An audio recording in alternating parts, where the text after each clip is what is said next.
This week's episode is brought to you by Spew Apron. Every night in America, people have to put something together for dinner, which is why you would think Spew Apron would provide freshly made meals straight to your door. You don't want to make your dinner, you want to eat your dinner. So, we ship you all the ingredients you need to make your dinner and instructions on how to put it all together at a drastically inflated price. Add to that all the packaging materials, and you get the added bonus of knowing that you are really socking it to the environment whenever you eat whatever it is we ship to you. Did I forget to say that you have to make our meals? Spew Apron, for when you want to pay eating out prices when you eat at your own house. Hello and welcome to Horror Movie Talk, an opinionated and accidentally funny horror movie review show. Your schlubby hosts each week are Bryce Hanson, the cool collected nihilist, and David Day, a cool guy who is always in the cool guy club. New theatrical releases always get priority, but we also review older horror movies, both good and horrible. I'm David Day. I'm Bryce Hanson. That's Bryce Hanson, and today we're going to be talking about a whole bunch of movies. This is a different episode. If you're a normal listener, get ready to have your mind blown by our new format. No, not a new format. Just a different format for this episode. Yeah, so this is more of a catch-up episode. Catch-up, yeah. Yeah, catsup. A catsup episode. We see a lot of movies outside of just the weekly movies that we watch. We have wives that like to go see movies too and get a little jealous. Yeah. And also, we have Netflix, and we have other days that we watch movies. So a lot of stuff creeps in there. Not all of them horror movies. Believe it or not, we watch movies outside of the genre. And some of them are like really interesting and stuff that we'd like to talk about that don't normally get to talk about on Horror Movie Talk. So on this episode, we'll be reviewing plenty of horror movies, but also some normie movies. Yeah, more than once, Bryce, I'll say, okay, sweetie, I'm going out. She's like, where are you going, with your girlfriend, Bryce? I'm like, yeah. So there's a little bit of that going on. So I don't think we're going to do like the full treatment for each of these movies. We're not going to give a full synopsis and a full review and a full score. I think this is more of like, tell you what it is, what our impressions are, any talking points that, there's a couple of them that we've both seen. Yeah. That we can talk about a little more in detail. But this is more of like, you should see it or you can skip it. Worth your time or not. Yeah. So we'll be talking about, here's a rundown of some of the movies that we will probably be talking about on this episode. We got Cold Skin, which is a Shudder exclusive. You got Creepshow 2. You got 8th Grade, which I am excited to talk about. Hush. There's Creep, which I'm also very excited to talk about. Then you have The Changeling. I put down like pretty much everything I've seen since we started. We might not talk about all of these, or at least not in depth, but ones that I've seen: Changeling, Hellraiser, Isn't It Romantic, Green Book, Blackkklansman, Spiderman, Into the Spiderverse, The Favorite, Glass, The Favorite, one movie, Glass, another movie. Can You Ever Forgive Me? Boy Erased, Leave No Trace, Sorry to Bother You. That's that. Yeah, all those. So, I mean, a lot of those fall under, like, just what are our impressions of the Oscars if we watch those. Several of those were nominated, but anyways.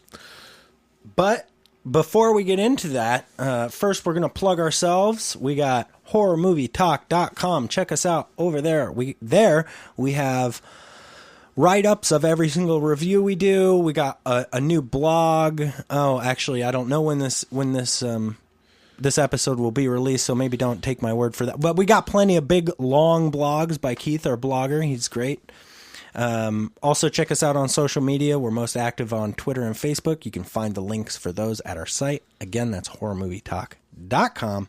We post new episodes every Wednesday, so subscribe and leave a review of the podcast on iTunes or Stitcher or wherever you listen to them. If you want to help support the podcast, you can do so very easily by remembering to go to our site, horrormovietalk.com, clicking the green button at the top that takes you to Amazon. So anytime you need to buy something from Amazon, just go to our site, click that link. You can bookmark it to make it really easy. And then we get a little piece of anything you buy off of Amazon. And it doesn't cost you anything extra. It just gives us a little bit of money. That's all. Just by clicking that green button, you get all sorts of warm feelies. Just the tip. Yeah, that's all you got to do. Just give us the tip. So, also, another way you can support the show is, and get great access to great streaming content, horror content, is head on over to shudder.com, SHUDDER. It is a horror movie and show streaming service. And if you enter HMT at checkout, then you get a free 30-day trial of the Shudder service, and it's worth it. So check that out. A few of these movies are on Shudder, so it's, you know, it's fun and easy, and you get 30 days free if you enter HMT at checkout. So do that. Thanks again, and let's get into the show. Do you want to do this, one of my movies and then one of your movies? Yeah, let's do that. Okay. Let me just also preface it like this is a new format for us, so yeah, please shout us out on social media and say what you think of this format. Do you like, because normally we literally do just one movie and do a deep dive. Do you like us doing the shotgun approach? Yeah. I'm just curious what people think of it. Yeah, because it's easy to do, I assume. So far, it was easy to put together. Yeah. So, the first movie I was interested in talking about was a 2017 movie that's exclusively available on Shudder, and that's called Cold Skin. And I'm just going to give a brief rundown of this movie. This is the description that I pulled directly. In 1914, a young Irishman named Friend, it was very weird watching a movie with a man called Friend, travels to a remote island in South Atlantic to work as a meteorologist as the previous one passed away. The only other inhabitant of the island is the caretaker of the lighthouse, Gruner, who greets Friend quite coldly. Soon, the young meteorologist realizes that the death of his predecessor occurred not from typhus, which is the official explanation, but from the invasion of unknown creatures emerging at night from the ocean. Upon arriving at the island, he walks around, seeing strange rock circles on the beach. When he returns to the cabin, he finds the diary of the previous meteorologist, which talks of strange creatures from the sea attacking. Soon after reading this, he is beset at night by strange creatures. Lots of strange creatures. Friend hides in the cellar and jabs one who looks through the floorboards, causing them to flee. The next day, he calls Gruner to let him into the lighthouse to no avail. In the cabin, he discovers a rifle among the baggage, and then he makes a stand. Eventually, let me give you the rundown of this movie. Eventually, him and Gruner, the lighthouse guy, make friends. And this is a very interesting movie. I wouldn't say it's great. I wouldn't subscribe to Shudder specifically to watch this movie, but I did have a fun time watching it. It did hold my interest the whole way through. And it is very alarming at the start. It's very Lovecraftian, this movie. Yeah. It's extremely, there's weird stuff in the ocean, unexplainable stuff. And then there's a very strange and off-putting sexual deviancy thing going on that is uncomfortable. And if you can't handle that kind of stuff, this movie will make you upset. But yeah, so nothing really to write home about on Cold Skin, but it is a Shudder exclusive, and one day I just needed something to watch, and I watched this, and it was really well put together. It seemed to have a good budget, and it was interesting. So I'd say, you know, if you have Shudder, or if you have a 30-day free trial because you were smart and you entered HMT at checkout and got a 30-day free sub to it, I would definitely give it a little looky-loo, because, yeah, it was fun. Cool. Yeah. What's your first movie? Let's talk about Glass. I was interested. I haven't seen this.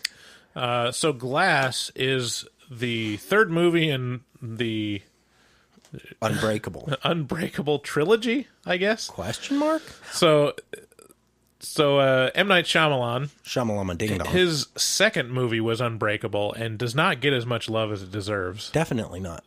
After he followed up, the I See Dead People movie, Sixth Sense. He followed up The Sixth Sense with Unbreakable, which was way ahead of its time. It's a superhero movie set in just reality, basically. Yeah. It was the first movie that really did that. It was way ahead of the time in terms of like the Dark Knight trilogy basically did the same thing, except still took the superhero part serious. Yeah. This was Unbreakable was very much like what would happen if a guy actually had super strength. Right. But just never realized it. Right. And so that's the first movie. And then Split, starring James McAvoy. I have never seen Split, and should I? Is it James McAvoy? Is that right? I don't know. I think it's James McAvoy. Split features a killer that kidnaps teenage girls and has multiple personality syndrome, and so much so that he changes physically. Wow. And not only his mannerisms, but the monster aspect of it is there's one personality that's the monster, and that he changes and is able to like actually alter his like muscle structure. He's just a beast. Anyways, is that worth seeing? By the way, Split. Split is worth seeing. That's what I'm told. Because I liked Unbreakable. It wasn't like my very favorite. It definitely not my favorite M. Night Shyamalan Ding Dong movie, but I did like it. But I heard Split was actually like kind of legit horror and actually a good movie. Yeah. I think Unbreakable is my favorite M. Night Shyamalan. Oh, wow. Movie. He's, Split it came off of like, there's a decade or more of M. Night Shyamalan movies that have progressively got him to be a joke. And Split was the first one that was kind of undeniable. This is actually pretty good. Mm-hmm. Like you would enjoy this movie. So definitely see that. And then Glass. At the end of Split, it ties in the universe of Unbreakable into the universe of Split. Okay. Because it shows the character from Unbreakable seeing the news story about the guy in Split. So in the third movie is Glass, named after Samuel L. Jackson's character in Unbreakable in this movie, Mr. Glass. He's the supervillain, and it puts all three of those characters together. So Bruce Willis's character from Unbreakable, James McAvoy's character from Split, and Samuel L. Jackson. And it's it's not a great movie, but if you saw the first two and liked it, yeah, you should watch it. You might as well see it. It's not a bad movie, but where does it get hung up? It's just there's nothing fantastic about it. Like it's slightly clever. It's interesting. It never really delves deep into any of the ideas that it could, but it's pretty much what you would expect. If I were to give it 1 to 10, I'd give it a 5. Oh, wow. A 5 or a 6. So, yeah, if it's I'm sure it'll be on Netflix pretty soon. It's worth checking out if you're confused about what you should watch and you've seen those first two. I think Glass suffered from hype, I think there was a lot of buildup. Yeah, it's really weird to have a trilogy that no one expected to be a trilogy, and no one really cared deeply about either one of the previous two movies. Yeah, but then they turned out to be really good. In terms of popularity, I think Split is probably the most popular. Yeah. Unbreakable was a sleeper, kind of more of a cult status thing. Definitely one mentioned, though, when mentioning Shamalama Ding Dong. Yeah. Okay, so kind of a meh on Glass. So my next movie is a little movie called Creepshow 2. You might have heard of it. And we reviewed Creepshow already on Horror Movie Talk. Yeah, I had a really good time with Creepshow, which is a pairing between director George A. Romero and writer Stephen King. So, big name. I had a blast with Creepshow, so I thought Creepshow 2, no problem. This will be great. 1987, a couple years after the first one. And if you're not familiar with Creepshow and the format is it's a bunch of short stories. The first one's five short stories, I believe. And they're all compelling, and they're morality tales, and they're creepy and fun and nostalgic. Well, Creepshow 2 is not good. In fact, Creepshow 2 is boring. Oh, that's sad. Yeah, it is sad. It really is. And was this released in theaters? Like, was it? Yes. Huh. Yep. Yeah, and I think Romero had something to do with it, and I think King had something to do with it, but not to the same extent, either of them, that the first one they did. I think Romero was like executive producer or something like that. So in this one, were they all literally still one-off, or did they try to time together at all? Well, yeah. I mean, it was the same format, which is to say, there was an overarching like hand-holding theme. Like at the start, there was a little boy whose comics got thrown away by his angry dad. Okay, and then it kind of uses that to parlay into these stories. Okay, but no, the stories don't tie together really at all. And the three stories are Old Chief Woodenhead, The Raft, which is laughably goofy, and The Hitchhiker. Now, the Old Chief Woodenhead is about an elderly couple kind of living near a reservation that have and they have a kind of a general store with like this big wooden Indian, or Native American, I should say. But he's a chief, and he's indigenous. Person. Right.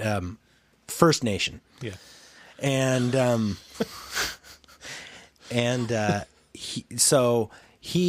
long story short, he comes to life to protect the owners of the store and show the ruffian Native Americans, First Nation kids who are threatening to kill him, the store owner, who is nothing but kind to the people of the town.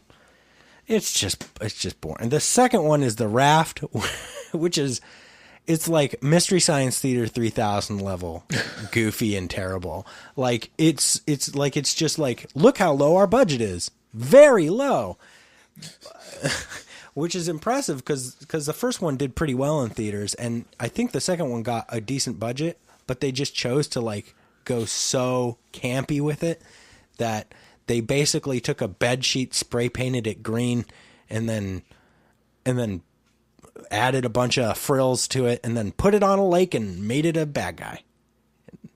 And then you got some spring breakers who got stuck on a raft in the lake, and they're stuck because if you get in the water, this thing comes after, this bed sheet comes and eats you up. Don't get stuck in the bed sheet. It's like a aqua only. It's like a Star Trek: The Next Generation. Yeah. Yes. Yeah. Yes. That's very similar.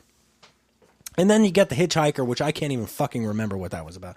So this is a Shudder exclusive, not worth even your time if you got a Shudder subscription, in my opinion. So don't bother with Creepshow 2. What's your next movie?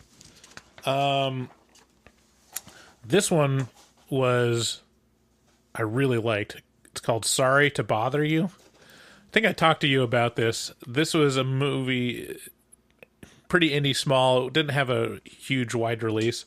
It was only shown in like the downtown theater, which usually has kind of the smaller shows. But Sorry to Bother You stars Keith Stanfield, which you will recognize from Get Out. He's the first black guy that gets captured in like the intro to the movie, the prologue, and then he's the friend that the protagonist recognizes at the party as like, I know that guy. Oh, okay. And he's like, but he's acting weird. Like he disappeared. Like, yeah. Oh, yes. So, and he's also in Atlanta, and he does just a fantastic job in Atlanta, the show on TV, created by Donald Glover.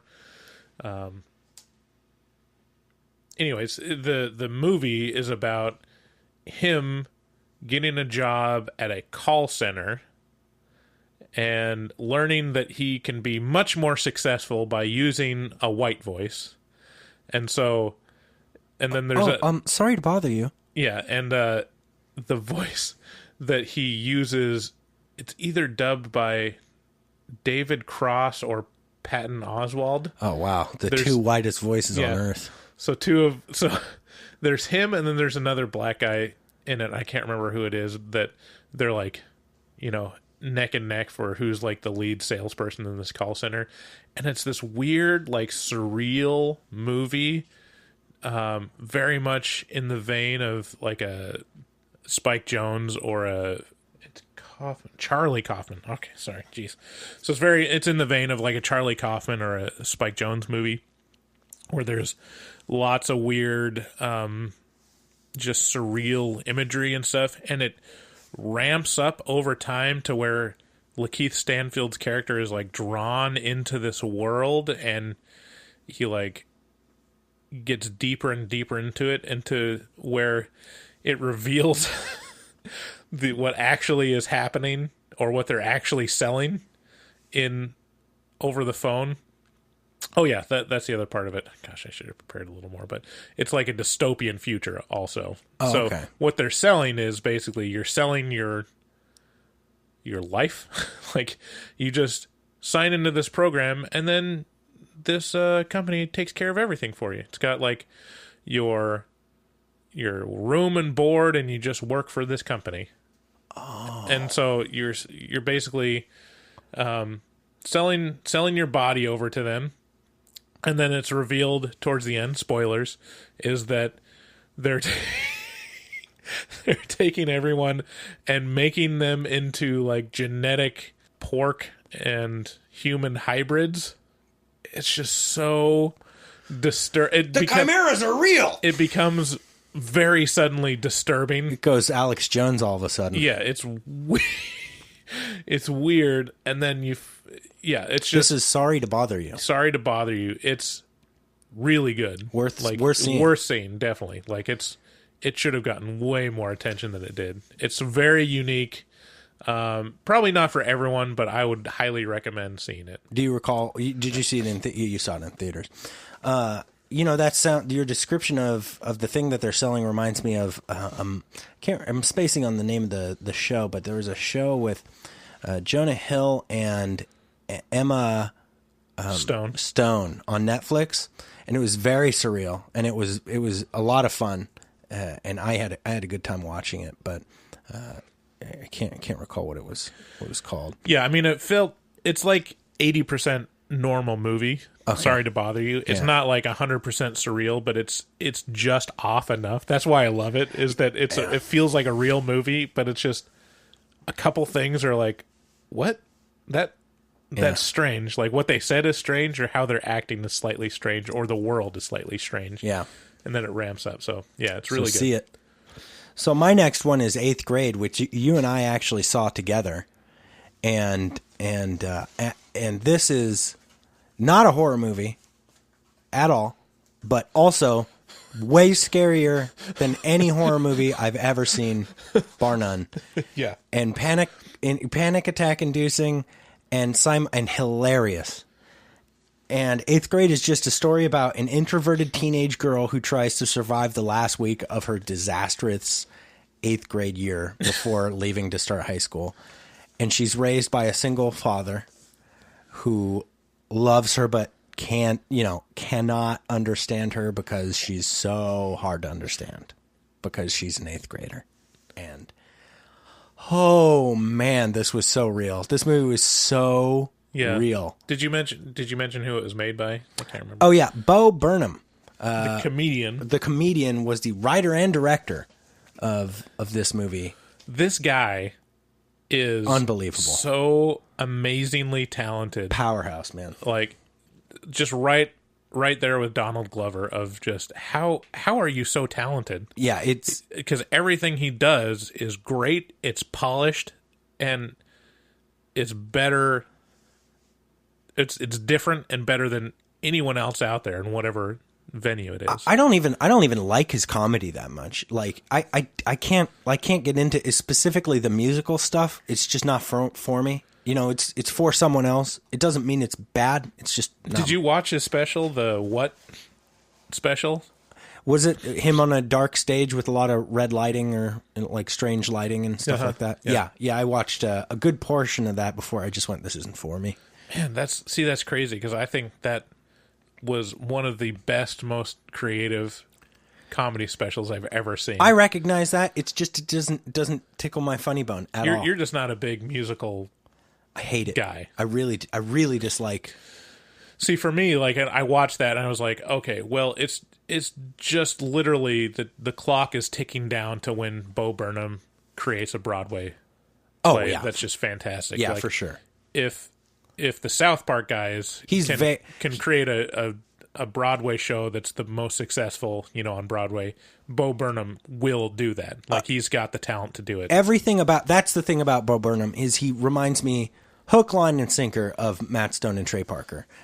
Just in his wit and his talent and his desire for perfection. Like, it's Matt Stone and Trey Parker reborn, kind of into one person. Yeah.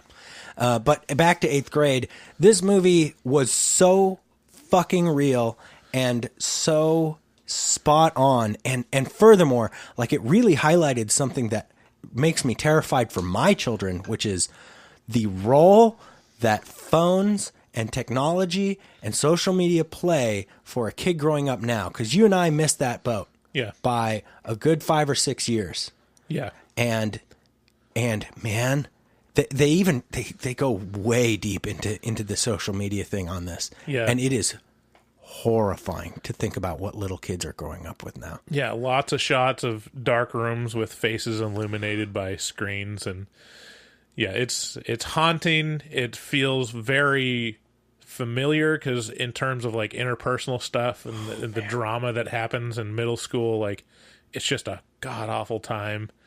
Bodies are going through changes and hilarious at different times, and it's hilarious. And just the relationships between parents and children in that time of change is, it is a really great movie. One of the greatest movies of 2018. Yeah, definitely. It was.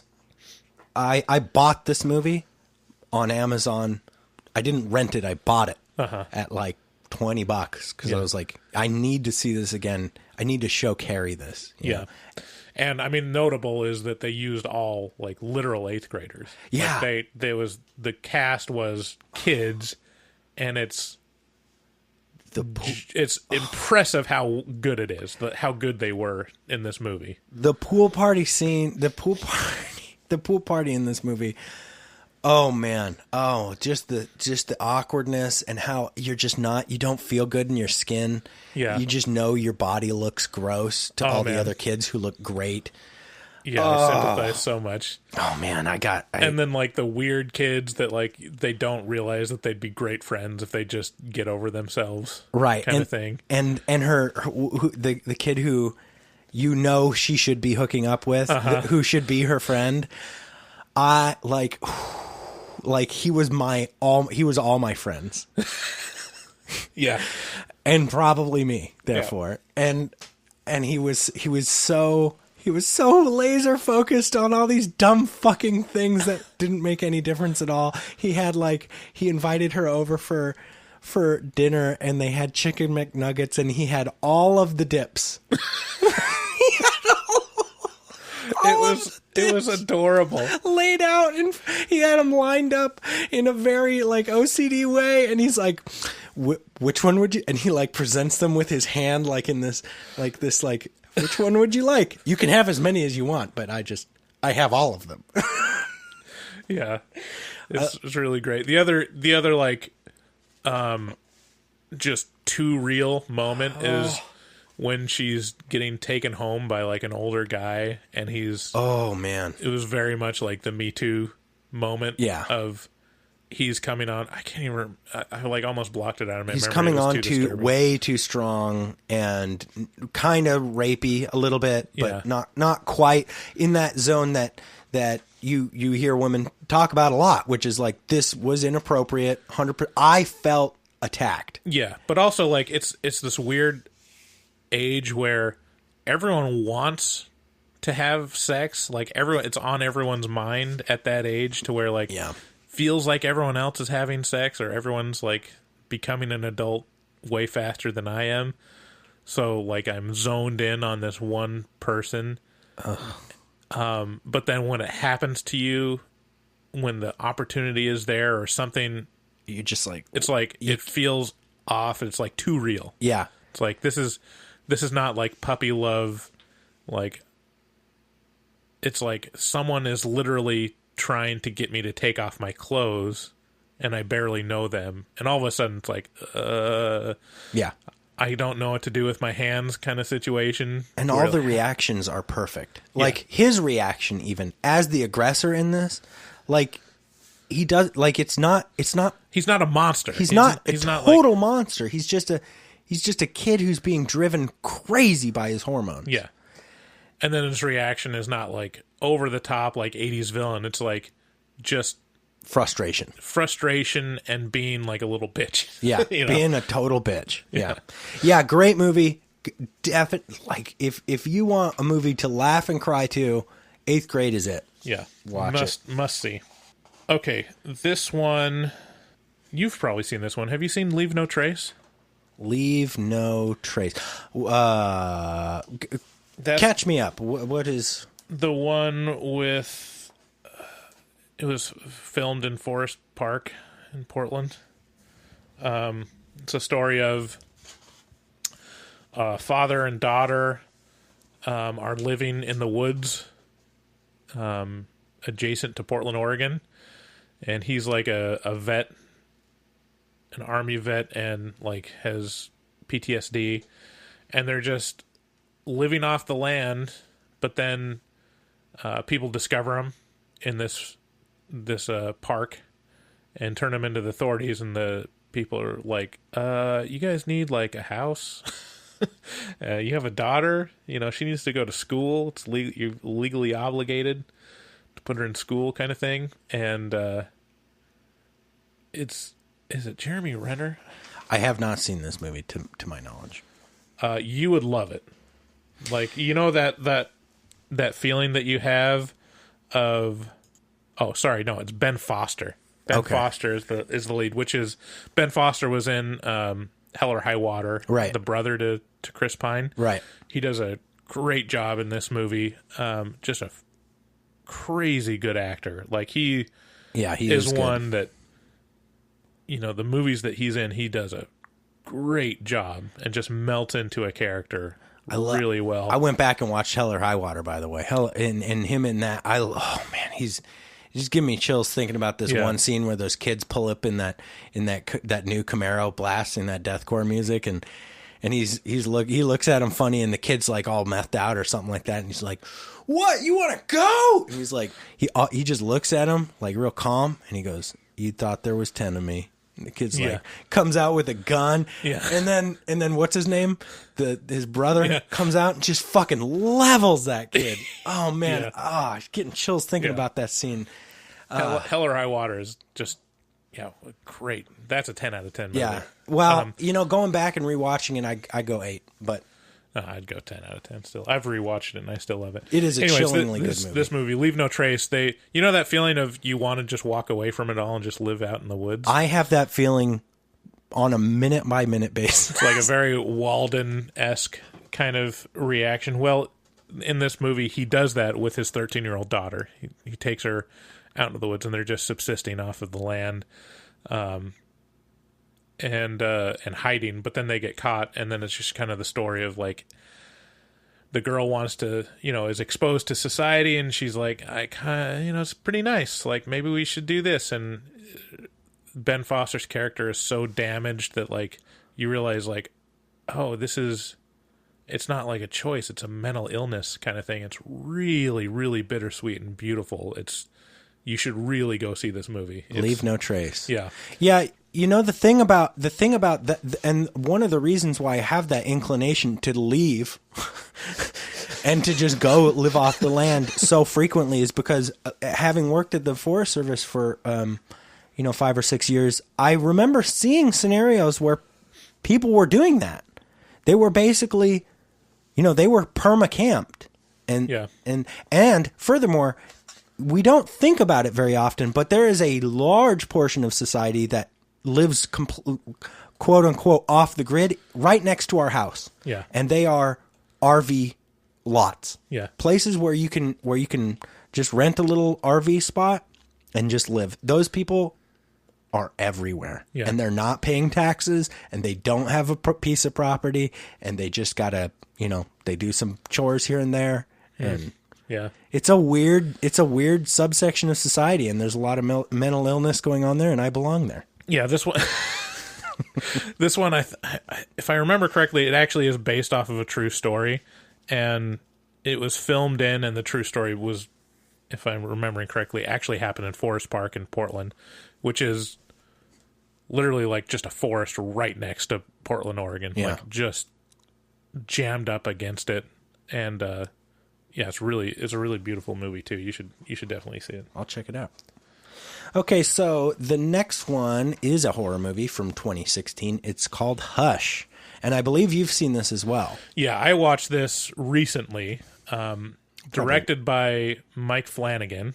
Yeah, the man who did lots of stuff that I like. So, I mean, pretty much everything that Mike Flanagan has done is, like, surprisingly good. Like, wow, this is...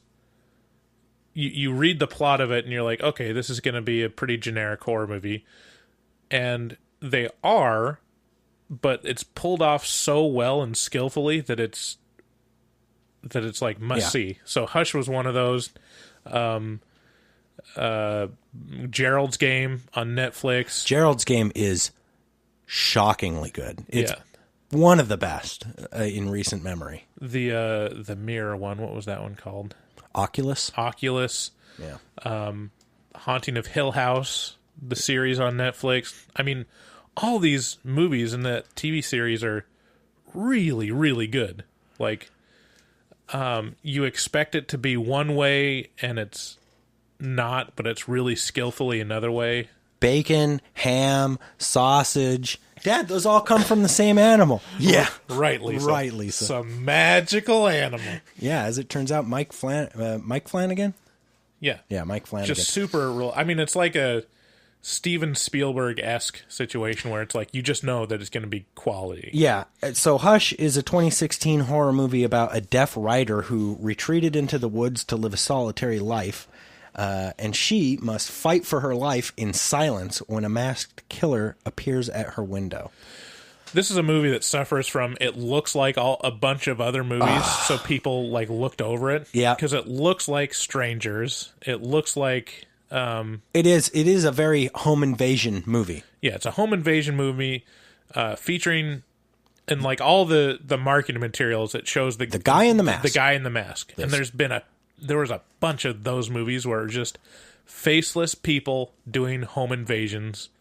Yeah. And it was scary. The last 12 to 15 years have just been filled with that guy in that generic mask or a little girl's mask or a little piggy mask or whatever the fuck it is. So this one, like, that's what was shocking to me is that mask was off within the first, like, quarter, like, or fifth of the movie. It was... You're like, oh, this is a different movie than I thought. Like, which is a good choice because as soon as he gets rid of that mask, he stops being like this what do you call it? Like a archetype. Yeah, like an archetype. He stops being an archetype for evil and he just becomes a dude who really wants to fucking kill this lady. Yeah. and very plausibly. Yeah. It's alarming. It's like that archetype, like the Michael Myers or the masked killer archetype, is all about just putting a faceless image to evil. evil that actually exists. Right. And when the guy takes off his mask, you're confronted with, oh, there are people that are just psychopaths that want to kill people. Yeah. And that's way more frightening than just a random masked entity. Yeah, and this woman has a really tough time because she's deaf. So she can't hear what he's doing. Yeah. And it's disturbing. It is a pretty good movie. I'd say give it a watch. It's on Netflix, so yeah. Why not? If you're hankering for a really well-made horror movie that you won't forget anytime soon, hush, check it out. Yeah. One that I've watched on Shudder, won't take much time on this, The Changeling. It's a haunted house movie. It came up a lot in like when people were talking about The Haunting of Hill House. The Changeling was mentioned as kind of like a really good, PG-13 or PG general audiences haunting movie. And it was good, starring Sutherland, not Kiefer, his father. Oh, okay. Donald Sutherland. Yeah. As a man who just recently lost his wife and child in a tragic boating accident. Tragic roadside accident. And he moves into this super creepy old mansion, and turns out it's haunted. And there's like a whole mystery behind it, but just a really good example of not showing anything and just setting up like a slow burn, figuring out that your place is haunted, to ramping up to figuring out what's going on and trying to solve it. It was a little boring to me, like didn't really live up to the hype, but if you have Shudder and you want to see a haunted house movie that's a haunted house movie. Yeah, you can watch The Changeling. Yeah, HMT it, check out. My next movie is one of my very, very, very, very, very favorite movies that came out of total left field for me. It is Creep from 2014. And here's the rundown of it. A young videographer answers an online ad for a one-day job in a remote town to record the last messages of a dying man. When he notices the man's odd behavior, he starts questioning his intentions. Creep, I found by accident, I think surfing through Netflix one day, a year or two, maybe 2 or 3 years ago, and I've watched it 5 or 6 times since, and I love this movie. I love everything about this movie. It's what's the main actor's name? Mark Duplass. Mark Duplass's swan song. He was made to make movies of this variety, where it treads this razor thin line between complete insanity and inappropriateness and hilariousness. Yeah. True, like you're never sure what you should be feeling. But uneasiness is it. Yeah, in terms of found footage movies, this is got to be top 5. Yeah. In terms of like, and it's unique in its setup of why it's being filmed. That's one of the reasons why, like, if you're going to do a found footage movie, please have a good reason for why everything is handheld and why normal people would be filming this. And it's great because the explanation is a crazy guy is asking you to film him. Yeah. With money, holding money over your head. Yeah, it's fantastic. There's also Creep 2. Oh, man. Came out, and he's working on Creep 3 right now. So we'll talk about... Oh, man. So I guess we can talk about Creep 2 now as well. Both of these movies, they're not... Like, I was so happy when I watched Creep 2, and it wasn't bad. It was... In fact, it was almost as good as the first. Yeah. Maybe as good. It's hard to say. I mean, I don't think it can be as good as the first just because the first is so unique. I think... Yeah, I came across Creep. I think he was a guest on the Adam Carolla show, and they were talking about it, and I was like, and Adam was so over the moon about this movie that I was like, I should probably check that out. And I think I might have talked to you, and you're like, yeah, you should watch it. Yeah, I think something like that.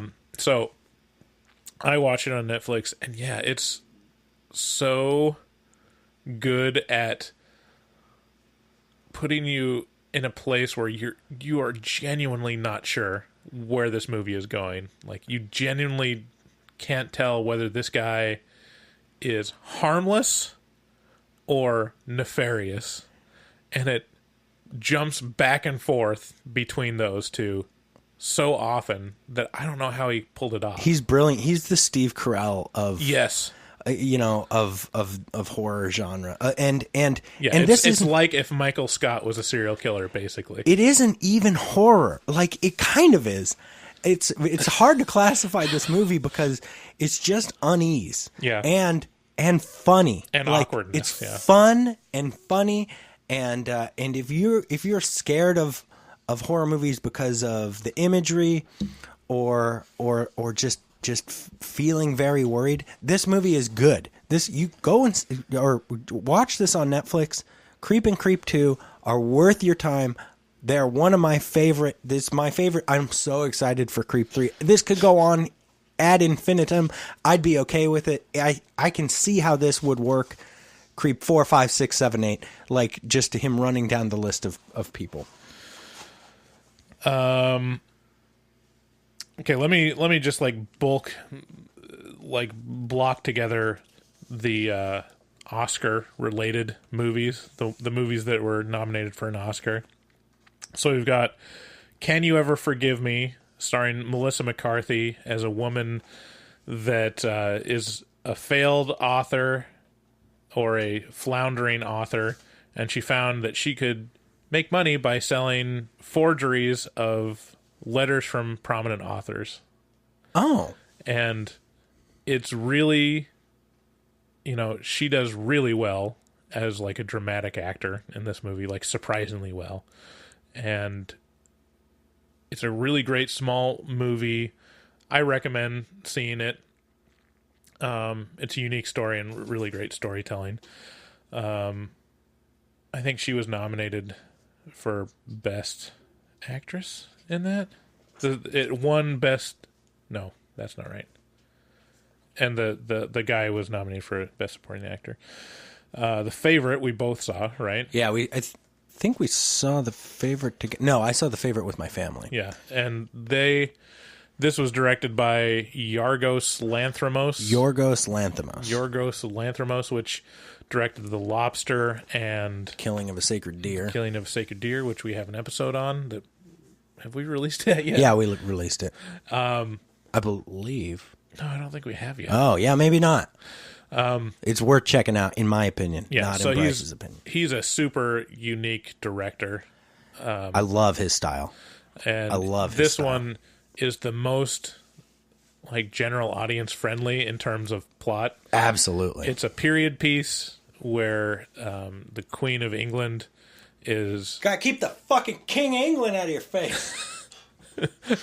The Queen of England has suffered a lot of tragedy in her life, and she's pretty broken, and her advisors are basically controlling her and the government through her. And it's starring Emma Stone as like a newcomer, and Rachel Weisz as the puppet master for the queen that's being usurped by Emma Stone. My old heartthrob and my new heartthrob. So I had such a raging clue for Weisz in The Mummy. Like, oh my God. Yeah. I love her. So this was probably Lanthimos' best movie in terms of being watchable. Yeah. Yeah, it's definitely worth seeing. Yeah, let's be clear. The Favorite is a spectacular movie. Yeah. In my opinion. It should have swept. Yeah, it's a very good character study, very good interpersonal drama, and also really funny. Yeah, very funny. Dry funny. Very dry, very and it delves into mental illness. Yeah. The two movies this year that were the two movies about race relations that were nominated for Best Movie were Green Book and BlackkKklansman. And Black Panther. And Black Panther. Jesus. Black Panther should get the best picture. It should be up against all these other serious films. Out of the two, Blackkklansman's definitely the better film. Like, I think it should have been. It probably deserved winning more just because Spike Lee deserves it. But it's one of those movies that, yes, it's highly political, and it very overtly ties it to modern day through imagery and through stuff. It's probably my favorite Spike Lee movie I've seen so far. And I usually like roll my eyes at, they're like, all right, let's mention Charlottesville. Like, yes, right. This is what I'm trying to tell you. That those moments in movies, I just roll my eyes. I'm like, why didn't you just leave that out? Why couldn't you just let it speak for itself? Right. It's so much more powerful if it just speaks on its own without you going, Charlottesville, everyone, let's give them a hand. But this one, it was done so skillfully and artfully that I was like, yeah, this really actually affected me. This is literally like winning me over to Spike Lee's vision of how this relates to, history, basically. Yeah, it's definitely worth a watch. Green Book is a passable movie. It's exactly what you would expect, and kind of, I can understand why people are rolling their eyes about it winning Best Picture. Especially when Blackkklansman was nominated with it. And Black Panther, though. I mean... Yeah, and... but... Maher Shalal? Hashbaz? Maher, whatever his name is. Mahershala, sorry. Mahershala Ali. No disrespect, just inability. Yeah, Mahershala Ali and Viggo Mortensen are great in it. It's a good movie. It's ironically won Best Picture, and it's written by the same guy that wrote Dumb and Dumber and Kingpin. Who should have won for Dumb and Dumber, by the way. I know, right? But it's it's not a must see. You could pass that one, but I would recommend Blackkklansman. Cool. Cool.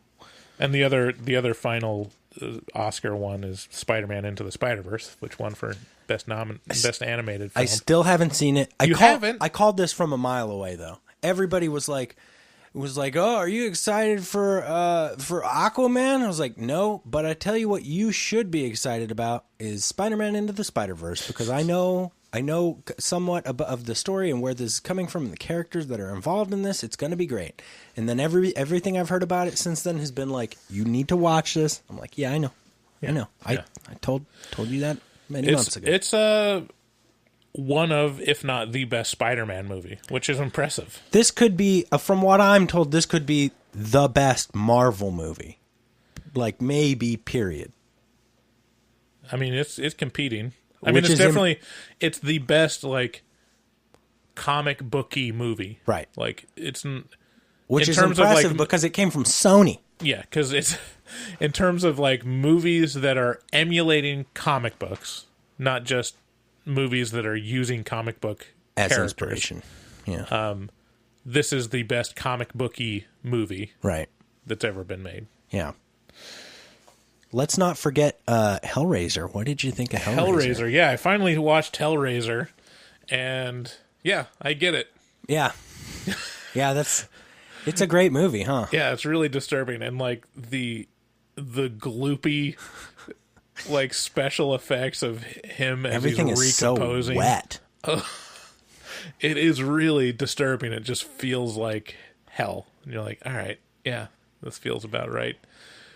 I remember coming across one of the sequels when I was younger, and it was too disturbing for me. It was like that line that was like, I am too young to be watching this. Yeah. I'm going to move on because I don't like how it's making me feel right now. I feel gross inside. And even watching it now, it's like, ugh. Yeah, this feels so dirty and gross. Yeah.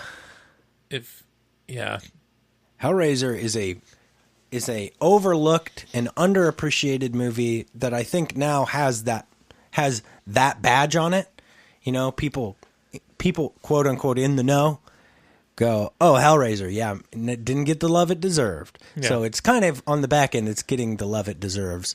And actually it's interesting because I've read a few things recently, discussions about Hellraiser, mostly on horror-themed subreddits, where people are saying people are saying, Clive Barker is underappreciated just in general, and he should be up there with Stephen King. His work should be appreciated at the same level and ferocity as King. Whether or not that's true, I have no idea. I can tell you, I'm not a big fan of reading King. I've never read any of Clive Barker's work, but I have a feeling that that's not necessarily true, just because Clive Barker does not put out the same amount of work as King, and so less hits, less shits. So yeah, Hellraiser, definitely, if you're a horror fan, like you should watch that. It is unique, and it has a really unique feel and tone to it. Yeah. To where, and one of the greatest horror movie villains, that the wife of the goopy man. The wife of the goopy man. Yeah. She's a great villain. Yeah. All right, well, I got two left. These will be quick.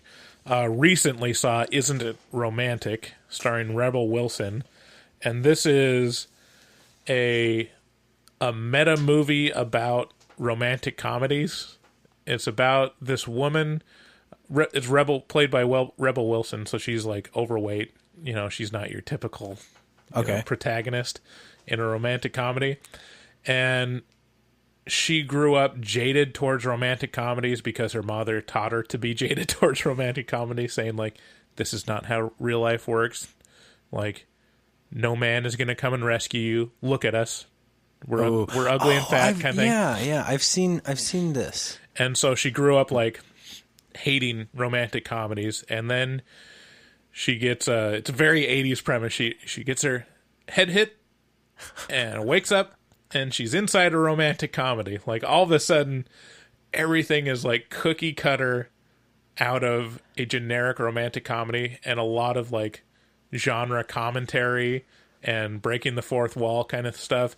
And it is really funny. Like, I genuinely laughed several times in this movie watching it with my wife. Oh, cool. And I've also seen a lot of romantic comedies too. So, I mean, yeah, it's really funny. You should see it. If you're looking for like a date movie, it is really funny, or really fun watch. Isn't it romantic? Yeah, Isn't It Romantic? Check it out. And then the last one I have is Boy Erased. This one is a drama about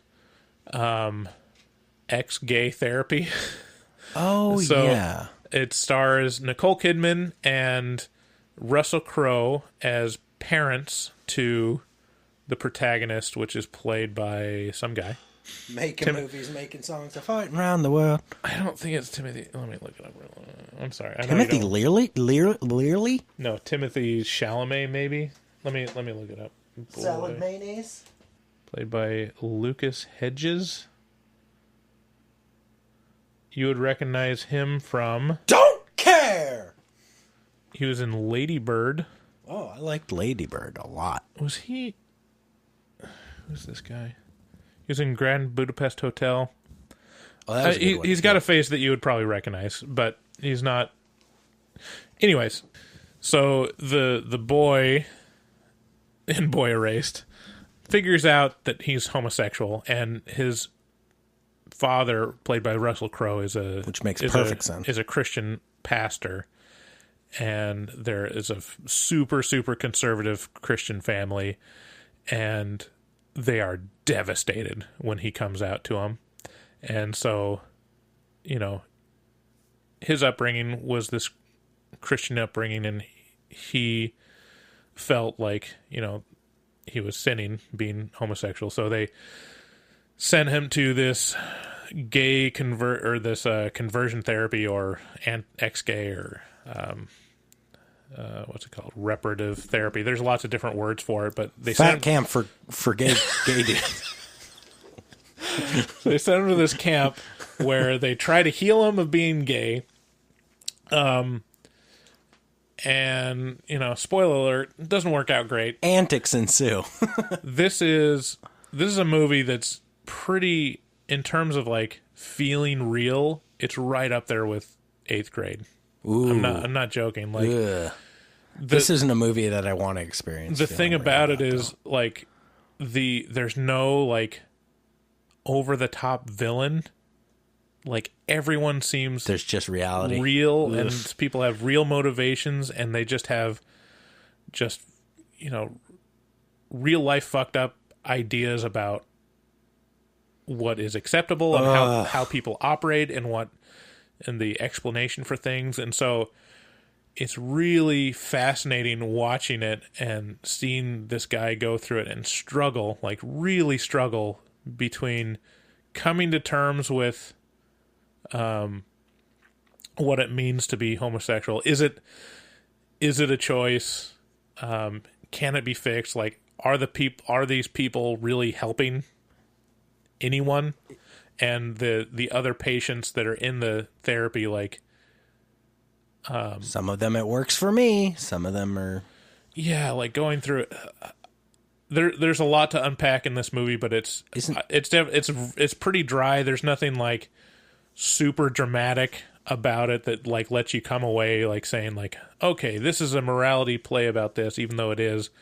It feels very real and feels like as unsatisfying as life is, while at the same time making you feel pretty good about the journey of this one guy. Isn't it weird how all these sorts of things kind of boil down to, you're different. Don't be different. Like, please, you're making others uncomfortable, right, with your difference. And how much of life is that? Like, let's just try and not. Can you tone it down? Can we just maybe not be gay? Gay. What if you just chose not to be gay? Okay, go ahead and be gay, but marry this woman, have some kids, and be miserable for the rest of your life. For me, that'd be great. Yeah. Because I'm uncomfortable with who you are. And you are too, because I'm uncomfortable. Because everybody else is uncomfortable about what you are.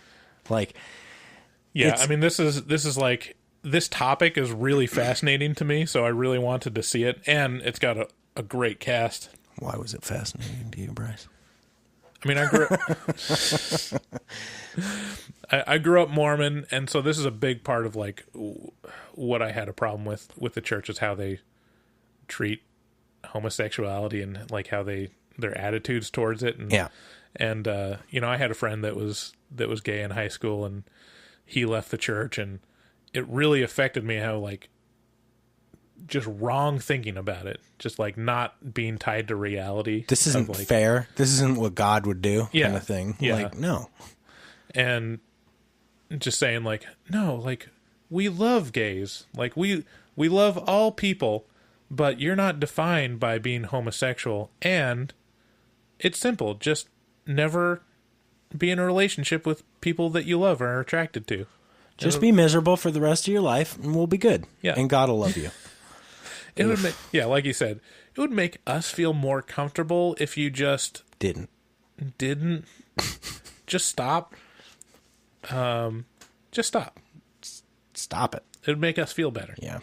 That sounds like a really interesting movie. I would recommend it. I would give it probably like a 6 or 7. It's not like fantastic. It's definitely like a streamer or a renter. Okay. Not that you could see it in theaters right now, but. And with that, that's all we got. So let us know how you like this slightly different, very different format from normal. Thank you for listening to the show. Share the show with a friend if you can, which you definitely can, because it's like 2 button clicks away. So do it. No, really, please. Definitely do it.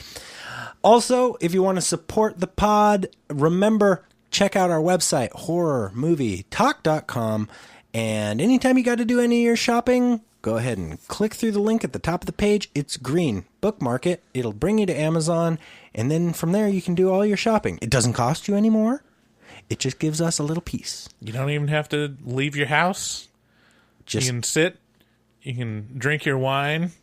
And order stuff off of the Amazon. Order yourself a bunch of cat litter. And be like, the French. Champagne.